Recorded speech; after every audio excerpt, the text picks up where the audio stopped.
भारतातल्या सगळ्या खड्या पार करणारा हा माणूस आहे आणि भारतातल्या सगळ्या खड्या पार करून त्यांनी जगातल्याही काही खड्या पार केलेल्या आहेत. बोटीतनं गेट ऑफ इंडियापासून तिथं सनरॉक म्हणून एक हे आहे, स्पॉट आहे. बरं तिथपर्यंत बोटीतनं नेणार मुलं आणि तिथून शिट्टी मारणार की आपण उड्या मारून गेट ऑफ इंडियाला पोहोच यायचं. बरं बरं बरं पश्चिम बंगालला मुर्शिदाबादला बरं 81 किलोमीटरची सगळ्यात स्पर्धाच असते दरवर्षी. स्पर्धाच असते. हां, मग त्या स्पर्धेमध्ये मी 2 वेळा भाग घेतला. सगळ्यात जास्त अंतराची सगळ्यात जास्त अंतराची म्हणजे धरमतर 1999ला धरमतर ते गेट ऑफ इंडिया. धरमतर कुठे नेमकानी? धरमतर अलिबाग जिल्ह्याच्या इथं अलिबाग. बरं, म्हणजे कोकण ते मुंबई हां. असा तो प्रवास होता. तो आधी- साधारण किती किलोमीटर?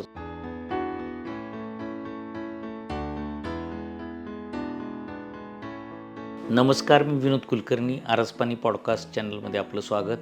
आरसपानी पॉडकास्ट चॅनलला आपला अभूतपूर्व प्रतिसाद मिळतो आहे आणि मेंबरशिपसुद्धा दर एपिसोडच्या मागं वाढते. एपिसोडला आपण उत्तम प्रतिसाद देत आहे, तसा मेंबरशिपलासुद्धा उत्तम प्रतिसाद देत आहे. एखादं चॅनल मोठं करायचं असेल तर त्याच्या पाठीमागं काही शक्ती लावावी लागते, त्याला प्रतिसाद द्यावा लागतो. तशी शक्ती आपण द्यावी आणि जास्तीत जास्त लोकांनी आरसपानी चॅनलचं मेंबरशिप घ्यावी किंवा सभासद व्हावं आणि मला पाठिंबा द्यावा. दरवेळेस आपण नवीन माणसाला आरसपानी चॅनलच्या पॉडकास्टमध्ये बोलवतो आणि वेगवेगळ्या विषयावर त्याच्याशी गप्पा मारतो. आजही जी व्यक्ती आपल्याबरोबर आहे ती व्यक्ती म्हणजे एक ग्रामीण भागातला शेतकऱ्याचा मुलगा, ते समुद्र पोहणारा एक वेडा माणूस किंवा समुद्र पोहण्याचा नाद लागलेला एक जलतरणपट्टू असं म्हटलं तर आपण त्यांना वावगं ठरणार नाही. म्हणजे आपल्याला स्विमिंग टँकमध्ये रोज पोहणारी माणसं भेटतात, रोज नदीवर जाणारी माणसं भेटतात, पण रोज धरणावर पोहणारा, रोज धरणाला पार करणारा आणि नंतर इच्छा झाली की समुद्र पोहणारा, भारतातल्या सगळ्या खड्या पार करणारा हा माणूस आहे. आणि भारतातल्या सगळ्या खड्या पार करून त्यांनी जगातल्याही काही खड्या पार केलेल्या आहेत. म्हणजे अगदी 85 किलोमीटर समुद्रामध्ये सलग पोहणं ही काही बारकी गोष्ट नाही. म्हणजे आपल्याला 1-2 किलोमीटर चालायचं म्हटलं तरी आपल्या जीवावर येतं. अशा वेळेस 85 किलोमीटर समुद्रात, जिथं फक्त पाणी पाणी आणि पाणीच दिसतं, दुसरं काही दिसत नाही, अशा पार करणाऱ्या माणसांशी, खड्या पार करणाऱ्या माणसांशी आज आपल्याला संवाद साधायचा आहे. म्हणजे वडिलांनी त्यांचं नाव श्रीमंत ठेवलं होतं. कदाचित समुद्राला भेदून पुढं जाणं जलतरणाच्या माध्यमातून किंवा एक स्विमर म्हणून जलतरणामध्ये इतकी मोठी कामगिरी करणं की समुद्र जिंकणारा माणूस, ह्या अर्थानं त्यांनी त्यांचं नाव श्रीमंत असं सार्थ ठरवलं असं मला वाटतं. कारण समुद्रावर राज्य करणं इतकं सोपं नसतं. समुद्रामध्ये येणारी वादळं ही फार वेगवान असतात किंवा समुद्र खवळला तर जहाजं उलटतात. मग अशा वेळेस समुद्रावर राज्य करायचं, समुद्र पार करायचा आणि समुद्र जिंकायचा, त्या अर्थानं ते काम त्यांनी करून दाखवलं. त्यामुळे वडिलांनी त्यांचं नाव श्रीमंत ठेवलं तर त्यांनी आपल्या कृतीतनं सार्थ करून दाखवलं. अनेक वेळा वडील हौसेनं नाव ठेवतात, पण मुलं ते सार्थ करतीलच किंवा सार्थ ठरवतीलच ह्याची शाश्वती नसते. तर आज वेळात वेळ काढून श्रीमंत गायकवाड सर आपण आमच्या पॉडकास्टमध्ये आला. मी प्रथमतः आपलं स्वागत करतो आणि आपण आम्हाला जो वेळ दिला आहे तो मला तुमचा प्रवास जाणून घ्यायचा आहे की तुम्ही नदीतनं पोहण्याचा प्रवास सुरू केला आणि तो समुद्रापर्यंत तुमचा चालूच आहे. आज तुम्ही अनेक शिष्य घेऊनसुद्धा नुकतंच दुबईलासुद्धा जाऊन आला आणि दुबईतसुद्धा तुम्ही पोहलाय आणि दुबईत फक्त वाळवंट आहे असंच आम्हाला माहिती आहे की रेती आणि ऊन, आणि तिथेही तुम्ही पोहण्याची एक शर्यत आत्ता पूर्ण करून आलेला आहे. तर तुम्ही नेमकं ग्रामीण भागाची तुमची पार्श्वभूमी, तुमचं गाव कुठलं, तुमचे वडील काय करतात आणि तुम्हाला पोहण्याचा नाद कसा लागला किंवा पहिल्यांदा पोहायला कोणी शिकवलं तुम्हाला, कितव्या वयात शिकला तुम्ही? बरं, नमस्कार. माझं गाव सोनगाव क्षेत्रमौलीच्या पुढं उत्तरेला 2 किलोमीटर अंतरावर आहे. माझं जे बालपण आहे ते सोनगाव या गावीच गेलं. माझे वडील प्रथम शिक्षक होते. शेती होती अर्धा एकर. ते शेती आणि शिक्षक असे दोन्ही व्यवसाय करायचे.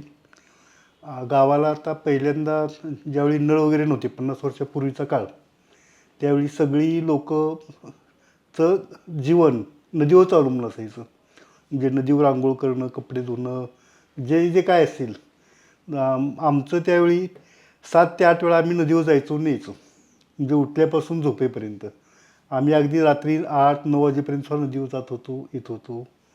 आणि त्यामुळं नदीचं ॲट्रॅक्शन असल्यामुळं नदीला सगळीच मुलं पोहायची, खेळायची. सुट्टीमध्ये सुद्धा शनिवार रविवारी मुलं नदीवरच खेळत बसायची. आमच्याकडे सुद्धा म्हैशी वगैरे असायच्या पूर्वी.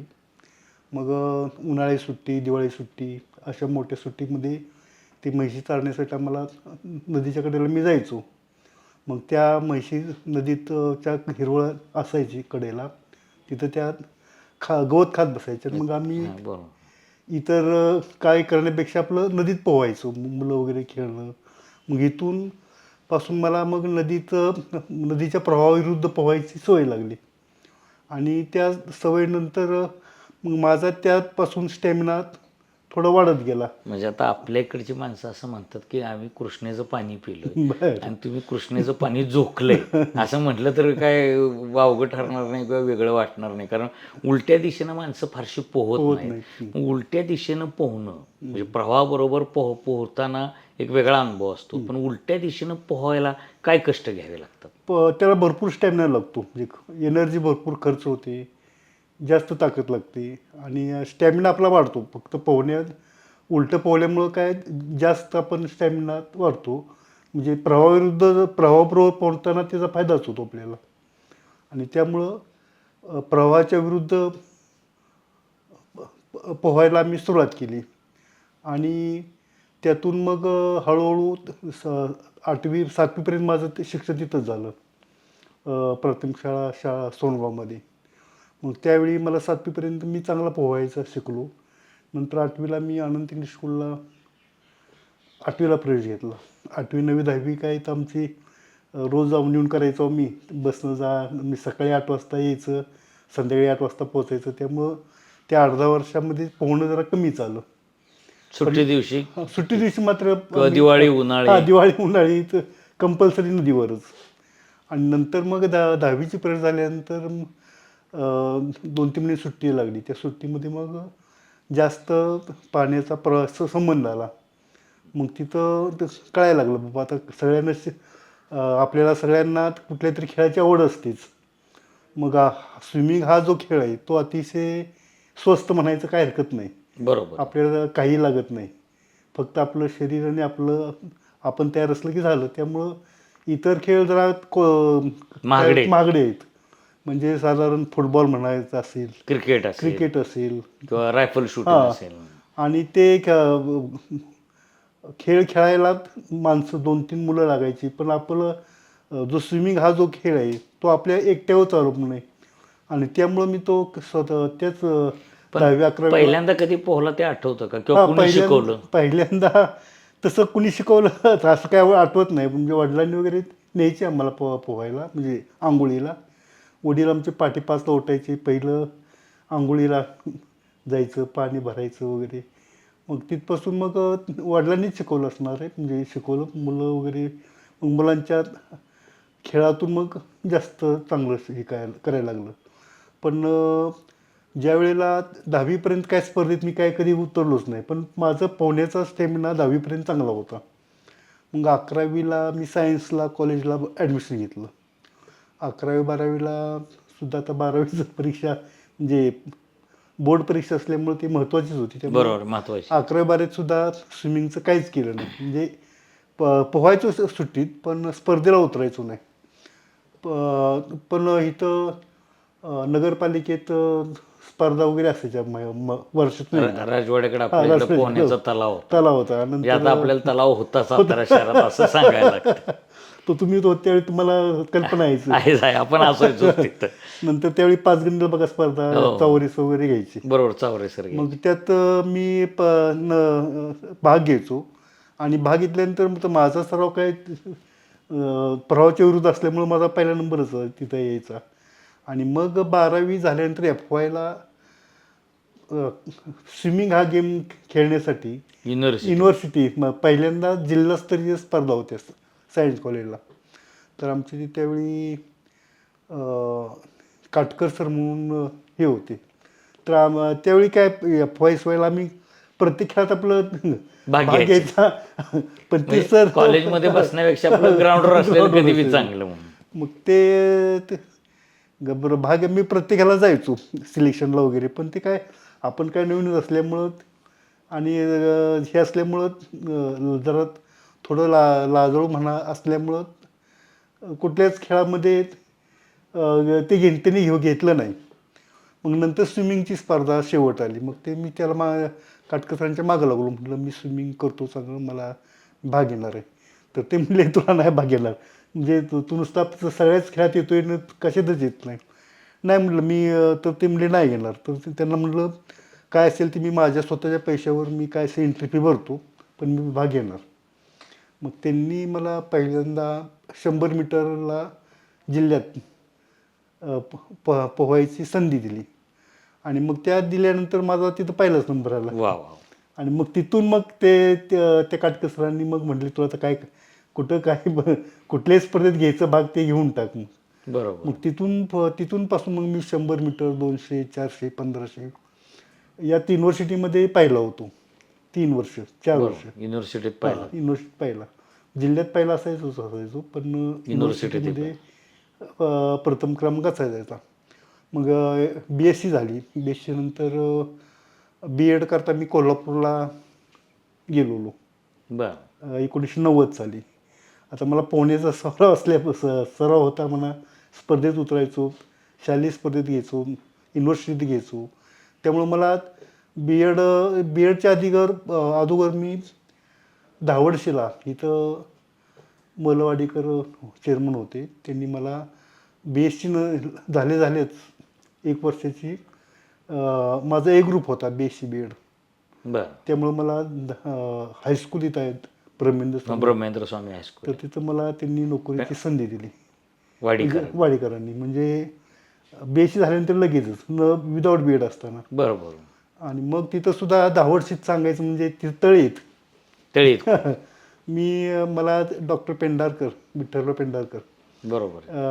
यांनी पहिली मुलाखत घेतली.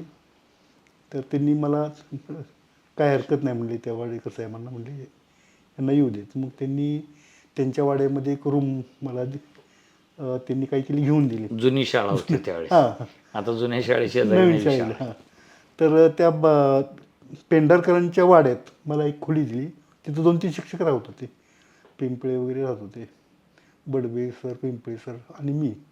मग मला तिथं खोली दिल्यानंतर मग आता आपल्याला काय शाळा केल्यानंतर मुलांच्यावरच खेळणं, ग्राउंड हे. आणि नंतर मग मला पोहण्याचा छंद असल्यामुळं मी पहाटे लवकर 5 वाजता उठायचो, 4, 5, 6 वाजता उठायचो. आणि उठल्यानंतर पहिलं तळ्यात एकटाच पोहत बसायचो 1 तासभर. बरोबर. आणि मग नंतर 7ला आल्यानंतर मग माणसं धुणं वगैरे बायका होते ते पण ते चालू असायचं. पण त्याच्या अगोदर उठल्या पण 1 तास पोहायचो मी इथं, म्हणजे धावडशीत सुद्धा रोज. हां. आणि त्यामुळं पोहण्याचा सराव चांगला झालेला. आणि त्यामुळे त्याचा फायदा मला B.Edला झाला. B.Edला सुद्धा मी युनिव्हर्सिटीत पहिला होतो, 100, 200, 400, 1500. बरोबर. आणि मग नंतर मी रंकाळ्यात टँक आहे. तर रंकाळ्याला टँक आहे, तिथं आपली स्विमिंग टँक आहे. तिथं टँक असल्यामुळं पण तिथं काय महिन्यात 60-1 रुपये होते. पण त्यावेळी ते 60 रुपये आपल्याला भरपूर महाग होते ते. मग त्याचा पर्याय काढला. मी 1 महिनाभर टँकला केलं, 60 रुपये भरले. 60 रुपये भरले. मग तिथं युनिव्हर्सिटीत पहिला वगैरे आलो. मग त्यांनी ते मला जरा लूजच सोडलं, म्हणजे तुम्ही कधी या काय बी करा. आणि नंतर मग तिथं रंकाळ्यात अशी काही माणसं आहेत रोज पोहणारी. मग तिथं पैसे देण्यापेक्षा म्हटलं आपलं रंकाळ्यात पोहायला काय हरकत आहे. मग त्यामुळं पंचगंगेत पोहला होता का नाही? पोहलो की पंचगंगेत पोहला. पंचगंगा मी आरपार करायचो. पंचगंगा. आणि तिथं रंकाळ्यामध्ये साधं सांगायचं तुम्हाला, रोज माझी सायकल असायची. दसरा चौकात आमचं हॉस्टेल होतं. मी सायकलवर एकटाच असायचो, जेवण जाणं, हे करणं ते करणं. मग सायकलवर सकाळी उठायचं, रंकाळ्याला जायचं, 1 फेरी पूर्ण मारायचं रंकाळ्याला दररोज. आणि तिथं गांधी काय ते वेस आहे कुठली तर तिथं आपले म्हैशीचं दूध मिळायचं. हो हो तिथं कोल्हापूरला फेमस आहे ते म्हैशीचं दूध म्हणजे काढायचं आणि लगेच लगेच प्यायचं. प्यायचं. निरस दूध हां, म्हणतात हां. त्याला. मग ते एक तासभर पोळल्यानंतर मग एक 5 रुपयाचं एक अर्धा लिटर दूध मिळायचं त्यावेळी 10 रुपये लिटर असेल मग ते जिथे हे पैसे ह्याच्याकडे घालण्यापेक्षा आपलं हे पैसे खाण्यामध्ये किंवा इतर असेल तर आम्ही बरोबर. हे करायचो. मग रंकाळ्याला पूर्ण तिथं होते काही लोक, मग त्यांच्याबरोबर हे करायचो. मग मी संपूर्ण राऊंड मारायचो, एक संपूर्ण संपूर्ण रंकाळा. राऊंड रंकाळा बरं एक राऊंड फेरी मारायचो दररोज. ती जलपर्णी वगैरे रंकाळ्यात आता येते ते त्यावेळेस होती का? त्यावेळीच होते, पण त्यावेळी जरा प्रमाण कमी होतं.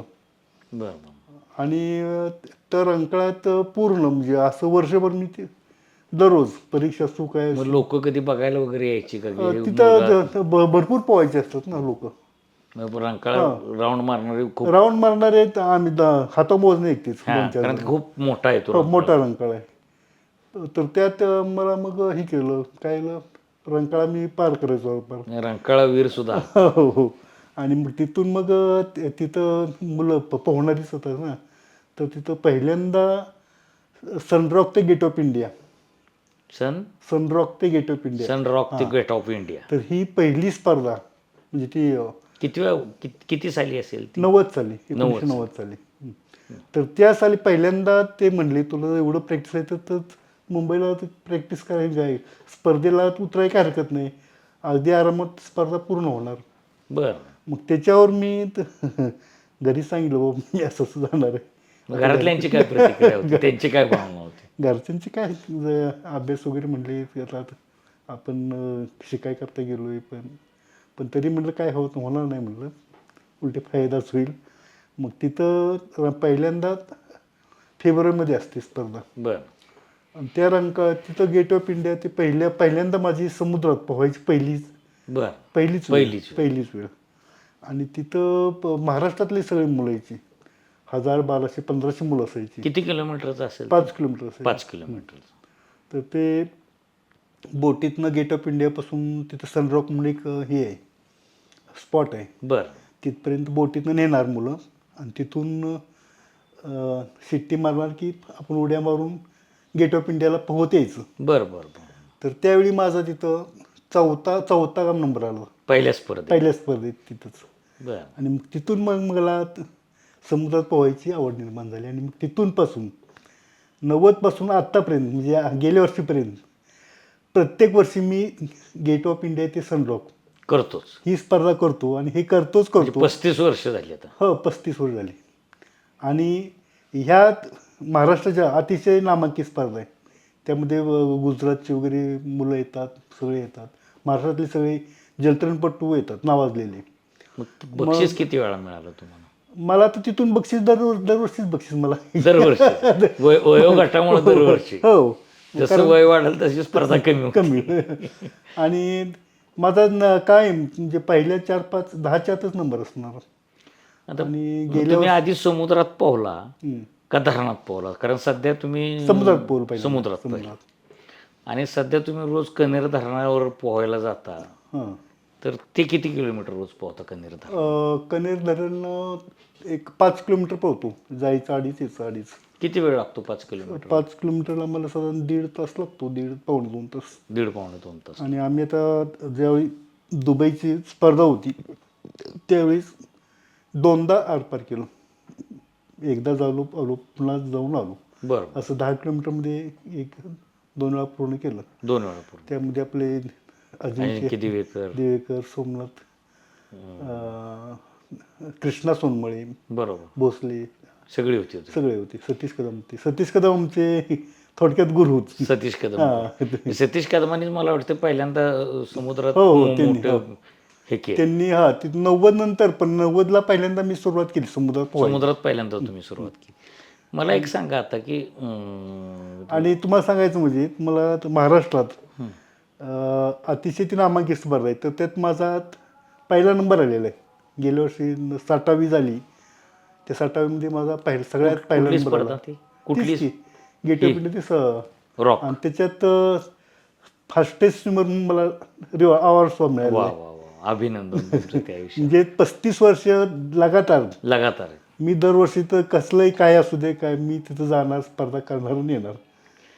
मला आता सांगा की नदीत पोहणं, धरणात पोहणं, समुद्रात पोहणं, या प्रत्येक ठिकाणच्या पोहण्यामध्ये किंवा तलावात पोहणं, तर आमच्या इथे फुटका तलाव आहे, हो, तिथं तिथं तर रोज मी पोहतोच आहे तुम्ही सकाळी पोहताच रोज 7 तिथं ते 9 किंवा सकाळी. रोज मी बघतो तिथं रोज पोहणारे असतात. त्या प्रत्येक पोहण्याच्या ठिकाणचा अनुभव वेगळा असेल किंवा काहीतरी फरक असेल ना, की म्हणजे तळ्याचं पाणी असं एक शांत असतं, नदीचं वाहतं असतं, समुद्राचं नेमकं कळतच नाही कळतच हां, तर असा तुम्हाला काय काय अनुभव आला की प्रत्येक ठिकाणी पोहताना तुमचं असं काही वेगळे अनुभव आहेत का ते? वेगळा अनुभव समुद्रात पहिल्या नदीचं जे पाणी आहे ते अतिशय साधं सिंपल, म्हणजे आपल्या काही तशी हीच नसते, म्हणजे जसं आपलं प्रॅक्टिस असेल तसं असतं. पण प्रवाहाच्या बरोबर पोहणं अगदी सोपं, सगळ्यात सोपं.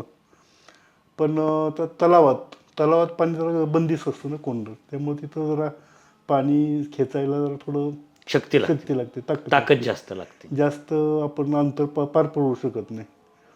पण समुद्रात जे पाणी आहे ते अतिशय हलकं, डेन्सिटी जास्त असल्यामुळं आपल्याला पाणी वरच खेचतं ना, म्हणजे ढकलतं थोडक्यात. बरं. म्हणजे त्यामुळं समुद्रात पोहणं सगळ्यात सोपं. फक्त त्याला स्टॅमिना पाहिजे, मनाची तयारी पाहिजे, म्हणजे घाबरणं न पाहिजे. भीती हा शब्द हां, कारण समुद्र बघितला बघितला की अंगावर काटा येतो. म्हणजे आपण जरी काय बोटीत असलो तरी आपल्या अंगावर काटा येतो, मग त्या पाण्यात उडी मारायची आणि काय मुलं ते पाणी बघूनच उतरतच नाहीत. उतरतच नाही, काय घाबरतात. काय जरी उतरलं तरी 1 किलोमीटर केलं की पुन्हा जरा इकडे ते कोण दिसत नाही काय नाही की मग बोटीला हात करणं मग लगे बोटीत मनात चढणं. भीती तयार हां, होते. मग जसं आधी समुद्रात पोहणं ते सोपं आहे, फक्त मनात भीती नाही पाहिजे. मग असं असेल तर मग आपण कितीही पोहू शकतो. जसं आपण चालतो तसंच आम्ही समुद्रामध्ये कुठे पोहत असतो, म्हणजे स्टॅमिना हे करत सावकाश. तर पहिल्यांदा एक मोठी खाडी तुम्ही कुठली पार केली की सगळ्यात पहिल्यांदा जास्त अंतराची अशी? सगळ्यात जास्त अंतराची म्हणजे धरमतर 1999ला धरमतर ते गेट ऑफ इंडिया. धरमतर कुठे आहे नेमकं आणि? धरमतर अलिबाग जिल्ह्याच्या इथं अलिबाग. बरं, म्हणजे कोकण ते मुंबई हां. असा तो प्रवास होता. तो आधी साधारण किती किलोमीटरचा होता? 36 किलोमीटरचं. 36 ती पहिली सतीश कादमांनी पार त्यांनी केली. पार केली, त्यावेळी मी त्यांच्या बोटीत होतो. बरोबर आहे. म्हणजे त्यांनी ज्यावेळी त्यांची मोहीम झाली पहिली, त्यावेळी मी त्यांच्या बोटीत होतो आणि त्यामुळं चला म्हणलं हे करतात मग आपण करू शकतो. त्यावेळेस खर्च वगैरे किती आला त्यांना? त्यावेळेस खर्च साधारण 60,000 असतो, 60,000 रुपये. मग आपण पोहत असतो आणि बोट बोट बरोबर बरोबर असते आणि मग आपण साधारण तास दीड तासाला आपल्याला एनर्जी लागते ना. मग बोटीतनं लिक्विड ड्रिंक दिलं जातं, बरं. कॅडबरी खाणं किंवा काय. मला आता सांगा 36 किलोमीटर पोहायला किती वेळ लागला? मला पहिल्यांदा 7 तास 23 मिनिट लागली.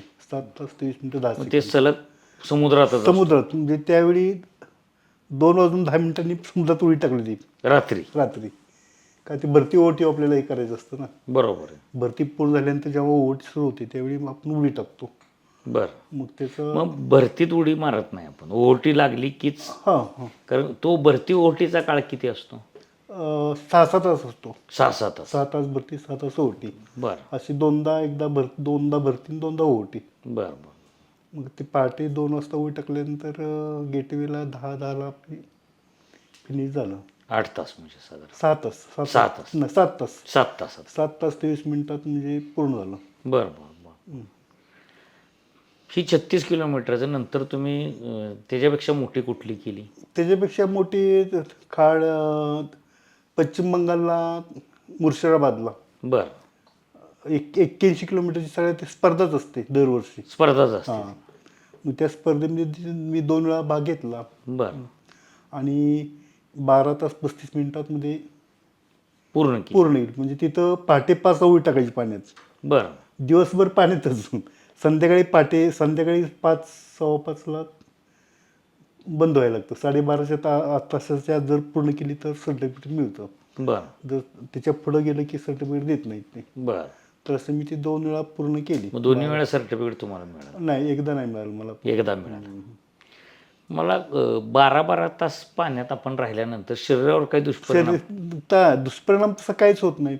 फक्त आपल्या शरीरातली एनर्जी? एनर्जी भरपूर जाते, वजन 1-2 किलो कमी होतं, जर आपण 2 दिवस मग आपण जे काय खातोय ते पचतच असतं, काही त्यात बाहेर टाकलं जातच नाही. सगळं सगळं जिरतं सगळं. हा सगळं जिरतं. काय नाही, 2 दिवस म्हणजे लघवीला होत नाहीत, संडास होत नाहीत. 2-3 दिवस मग नुसतंच कारण एवढी एनर्जी गेली असते की आपल्याला खावंच लागतं. खावंच किती केलं तरी खावं लागतं. मग ऑलिम्पिक वगैरे स्पर्धेत भाग घ्यावा असा का विचार आला नाही किंवा त्या दृष्टीने का तयारी केली नाही तुम्ही? नाही, त्यावेळी ते माझं जे ते स्विमिंगच्या स्पर्धेत उतरायचं आलं ते अगदी अफवायला, म्हणजे साधारण 18व्या वर्षी साधारण स्पर्धेत करायला मी सुरुवात केली. आता ऑलिम्पिक वगैरे हे काय करतात, 18पर्यंत संपलं असतं. संपलेलं असते त्यामुळे आपण म्हणजे वय संपल्यानंतर ऑलिम्पिकचं तुम्ही त्यामध्ये सुरुवात केली स्पर्धेला. आपण जरी ऑलिम्पिक स्पर्धेला उतरलो नाही तरी सुद्धा मी फिनाची जागतिक स्पर्धा केलीत पूर्ण, त्यात भाग घेतलेला आहे. मग ह्या स्विमिंगचा जे काही तुम्ही इतक्या स्पर्धा केल्या, इतक्या खाड्या पोहल्या, ह्याचा वैयक्तिक जीवनात, नोकरीत कुठं काय फायदा झाला, कुठं काय त्रास झाला? तसा त्रास कुठला कोणताच नाही त्रास झाला. काय त्रास म्हणजे म्हणजे उलटी त्या सुट्ट्या बिट्ट्या मिळायच्या का शाळेकडनं? सुट्ट्या काय मी तर इतर कुठलीही सुट्टी काढली नाही. म्हणजे स्पर्धेशिवाय नाही? माझ्या 35-36 वर्षाच्या कालखंडात मी कुठलीही आजारपणाची कसलीही रजा काढली नाही. फक्त माझ्या सगळ्या रजा मी स्विमिंगसाठी काढलेल्या आहेत. बरं. स्विमिंगला हे करून केलेले आहेत. आता आमच्या चेअरमन डॉक्टर चेतना माझगावकर हे आमच्या संस्थेचे चेअरमन प्रमुख आहेत. तेव्हा. तर त्यांनी मला 6 वेळा परदेशाला परवानगी दिली. परदेशात खाडी पोहायला? हो, खाडी पोहायला किंवा जागतिक स्पर्धेत नोकरीत तुम्हाला चेतना माझगावकरांनी पाठिंबा दिला, त्याचा एक फायदा तुम्हाला? माझगावकर मॅडमनी तिथं हेडमास्टर होता. हेडमास्टर काय विरुद्ध असायचे म्हणजे ते असतातच किंवा आपण वर्ग कोण बघणार, रिप्लेस कोण शिक्षक द्यायचा. तर प्रत्येक वेळेला हेडमास्टर मला नाही म्हणायचे, पण मी आपलं गुपचूप मॅडमला माझगावर मॅडमला जाऊन सांगायचो, बाबा अशी जागतिक स्पर्धा आहे, माझं भारतात पहिला नंबर आलेला आहे, माझी निवड झालेली आहे, मी जाऊ का? तर त्यांनी काही क्षणाचा विलंब न लावता 6च्या 6 मला परवानगी दिली, अगदी कुठली अट न घालता. पूर्ण बिनशर्त पाठिंबा. चांगलं करताय, जावा तुम्ही आणि करा पूर्ण. कारण भारतात पहिला नंबर आल्याशिवाय आपल्याला जागतिक स्पर्धेत भाग घेता येत नाही. तो नियमच आहे तसा. हो, मग त्याचं काही सर्टिफिकेट वगैरे सर्टिफिकेट असते की ते द्यावं लागतं. हां. तर समुद्रात नव्या पिढीला कुठल्याही स्पर्धेत जायचं म्हटलं तर आईवडिलांची अपेक्षा असते की हे खेळून फायदा काय? हां, बरोबर आहे. तर आता समजा तुमचा खेळ आमच्या तरुण पिढीने खेळायचा म्हटलं तर त्यांना काय फायदा आहे? फायदा त्यांचं आरोग्य उत्तमच राहणार आहे. दुसरा फायदा आपल्या काय आता सध्या तुम्ही किती पैसे असले आणि तुमचं आरोग्यच नसलं, तुम्हाला काय फायदा आहे? खरं आहे. आपलं सगळ्यात जे महत्त्वाचं आहे ते आपलं आरोग्य आहे. ज्याचं सगळ्यात आरोग्य चांगलं आहे तोच सगळ्यात श्रीमंत आहे. खरं. बाकी काय करायचे मग? बाकी काय नाही. हां. आरोग्याशिवाय कुठं जसं इतर खेळाडूंना काही कंपन्या स्पॉन्सरशिप देतात किंवा नोकरीत संधी देतात, असं काही स्विमिंग, समुद्र पोहला किंवा ह्याच्यात काय आहे का संधी अशी? तशी तर संधी वगैरे नाही म्हणता येत, पण तरी जास्त प्रमाणात केलं तर संधी मिळणार आहे. मिळू शकते संधी. म्हणजे व्यावसायिक खेळ म्हणून सुद्धा आपण ह्याच्याकडे बघू शकतो. व्यवसाय असं नाही, पण तरी बऱ्यापैकी आता पैसे मिळतात खेळामध्ये. तर पहिला नंबर झाला मी आता पोरबंदरला स्पर्धा असतात. बरं. 10 किलोमीटरचे वगैरे असते. तर मी तिथं आता दरवर्षी 5-6 वर्षाला भाग घेतो. किती बक्षीस? तिथं पहिला नंबर आल्यानंतर 20,000 रुपये बक्षीस मिळतं. बरं. माझा नेहमी त्यात नंबर असतोच माझा. असतोच. अगदी खर्च निघून पैसे राहतात. खर्च राहतात म्हणजे असं नाही, पण आपलं खर्च तरी निघतो. खर्च निघतो. पोहण्याचे तुम्हाला काय काय फायदे झाले असेल आरोग्यासाठी असं तुम्हाला वाटतं? आरोग्यासाठी तर मला कधी डॉक्टरकडे जावंच लागलं नाही. आता तुमचं वय किती? माझं आता वय 58 पूर्ण 59 सुरू आहे.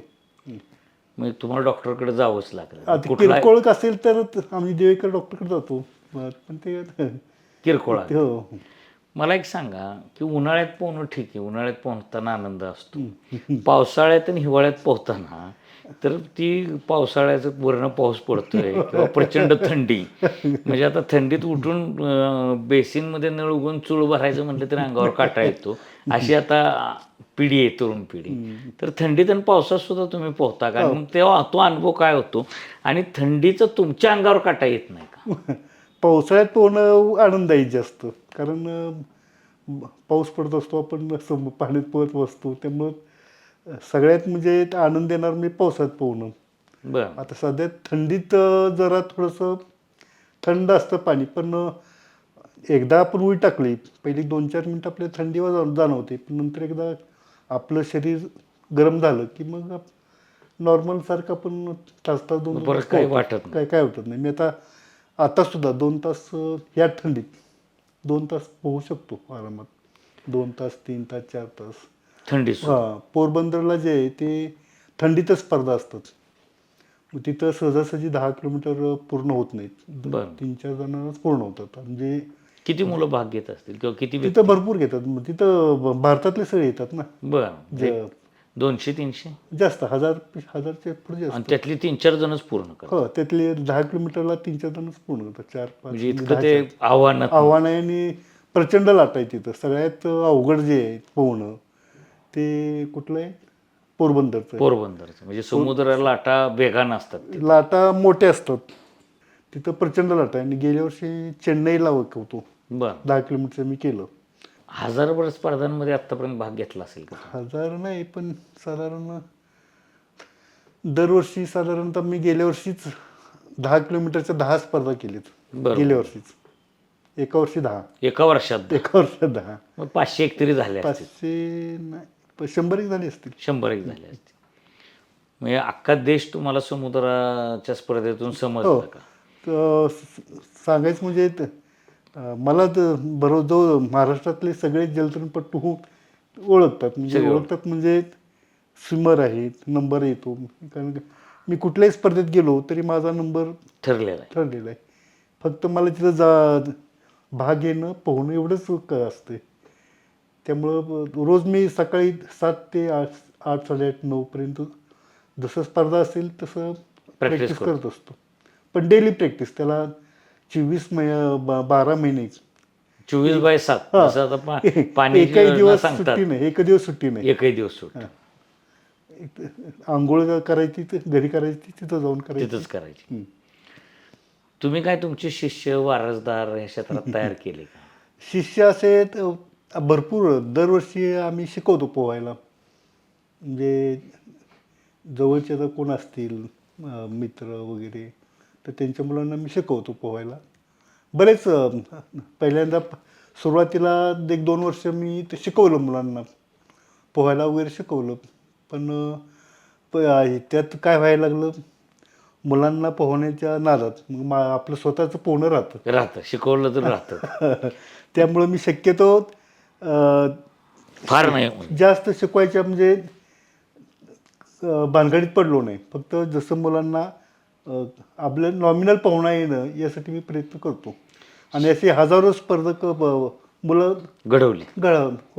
आपोआप तयार होतात. कारण जरी मी पाहिलं तर आता आपल्या फुटक्या तळ्यात सुद्धा मी ज्यावेळी जायचो त्यावेळी काय माणसं नुसती डुबकी मारायची यायची.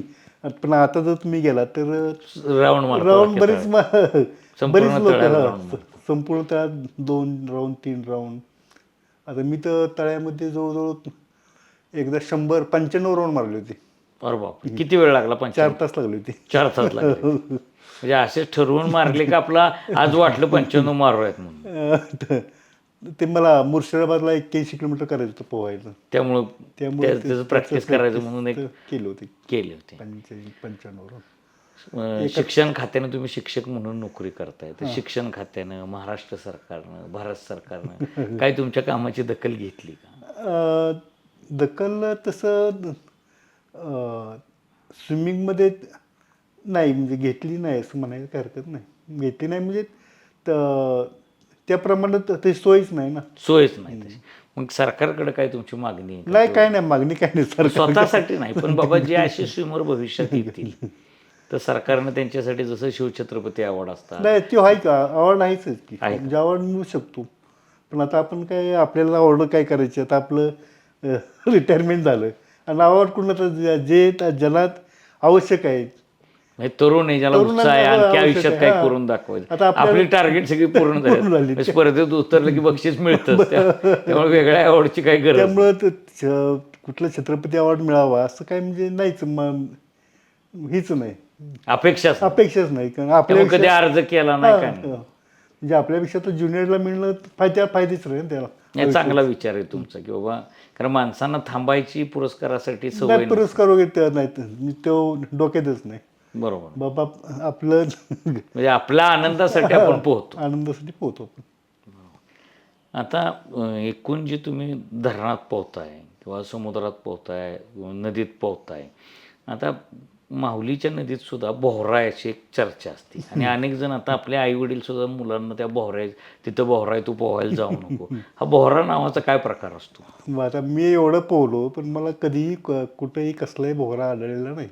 आढळलाच नाही. नाही चालत. मग ते असं गोल गोल गोल गोल असं जे कधीतरी पाण्यात उमटतं, तेवढ्यापुरतं होतं पण नंतर ते जातं निघून. मग ते बोहरा बिवरा काय नसते नसतं. तसं. म्हणजे ते आपल्या कल्पना आहेत का? का की असं काय बोहरा खाली नेतो असं हा नाही ना काय कधी नाही. खेचून घेतो, नाही नाही, काय नाही, काय नाही, म्हणजे असं काही नाही. नाही कधीच नाही.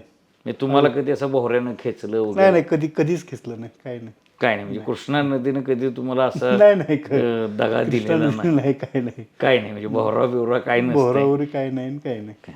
समुद्रात पोहताना कधी मासे किंवा वेगळं काय हे असं काय समुद्रात पोहताना तर गोव्याला वगैरे जेलीफिश वगैरे असतात. मग ते काय टच करतात, चावतात? टच का चावत नाहीत, फक्त जे आपल्या त्वचा लागल्यानंतर ते खाजवते, जरा साल म्हणजे हे निघतं, बरं बरं. थोडंसं जरा त्रास होतो, बाकी नाही काय. बाकी असं काय नाही. चावत वगैरे काय नाही. आणि समुद्रात कुठलाही प्राणी काय, आता आम्ही एवढं पोहलो पण कधीही कुठल्याही प्राण्यानं माशानं कधी कसलाच त्रास नाही. काय म्हणजे तुमच्या मनात इच्छा असेल तर तुम्ही समुद्र सुद्धा पोहू शकता. हो. समुद्रावर पोहणं हे अवघड आहे असं मानलं जातं, पण तसं तुम्ही नाही, सांगताय की सोपं आहे. सगळ्यात सोपं समुद्र. समुद्रात पोहणं सगळ्यात सोपं. फक्त त्याला आपल्या मनाची तयारी पाहिजे फक्त मनाची तयारी पाहिजे. आणि प्रॅक्टिस पाहिजे. समुद्रात कधी कधी लाटा वगैरे येतात, पण त्या लाटाला आपण होतो मॅच. एक 10-15 मिनिटांनंतर जरा कळतं आपल्याला बाबा कसं करायला पाहिजे, काय केलं पाहिजे काय नाही. मग समुद्रात पोहायला वेगळं प्रशिक्षण घ्यायची काय आवश्यकता आहे? काय नाही का. फक्त समुद्रात प्रॅक्टिस करायला पाहिजे, म्हणजे स्पर्धा करायला पाहिजेत. 2-3 स्पर्धा स्पर्धेत भाग घेतला पाहिजे, म्हणजे नंतर तुमचा आत्मविश्वास आपोआप वाढतो. आपण आरसपानीमध्ये आज श्रीमंत गायकवाड सरांशी गप्पा मारल्या. म्हणजे आपल्याला असं वाटत असतं की समुद्रात पोहणं हे अत्यंत अवघड गोष्ट आहे, पण गायकवाड सरांकडनं आपल्याला समजलं की समुद्रात पोहणं सगळ्यात सोपं आहे. आणि एक माणूस इतक्या स्पर्धा खेळतो किंवा स्पर्धा जिंकतो समुद्रातल्या, आणि तो सातारकर आहे हे सुद्धा आपल्याला माहीत नसतं. तर गायकवाड सरांनी जो काय पराक्रम समुद्रात स्पर्धा करून केलेला आहे तो प्रेरणादायी असा आहे. महत्त्वाचं म्हणजे त्यांचं जे म्हणणं आहे की शिवछत्रपती पुरस्कारासारखे पुरस्कार हे नवोदय खेळाडूंना मिळाले पाहिजेत किंवा नवोदित खेळाडूंना मिळाले पाहिजेत, की ज्यांना काहीतरी आयुष्यात अजून करून दाखवायचं, म्हणजे ज्यांना पुरस्कार मिळाल्यानंतर भावी जीवनामध्ये आणखी काही करून दाखवायची प्रेरणा मिळेल. त्या दृष्टीने त्यांनी त्या पुरस्काराला सुद्धा अर्ज केलेला नाही. नाहीतर आज पुरस्कार मिळवण्यासाठी माणसं किती तडपडतात, पण हा माणूस त्यापासून सुद्धा लांब आहे की त्याला फक्त समुद्रात पोहून आनंद मिळवायचा आहे आणि त्यांना एकदाही डॉक्टरकडे जावं लागलेलं नाही. म्हणजे तुम्हाला जर आरोग्य राखायचं असेल तर पोहण्यासारखा उत्तम व्यायाम नाही, हा संदेशसुद्धा त्यांनी दिलेला आहे. धन्यवाद गायकवाड सर, आपण वेळात वेळ काढून आमच्या स्टुडिओमध्ये आला आणि आमच्याशी गप्पा मारल्या. धन्यवाद.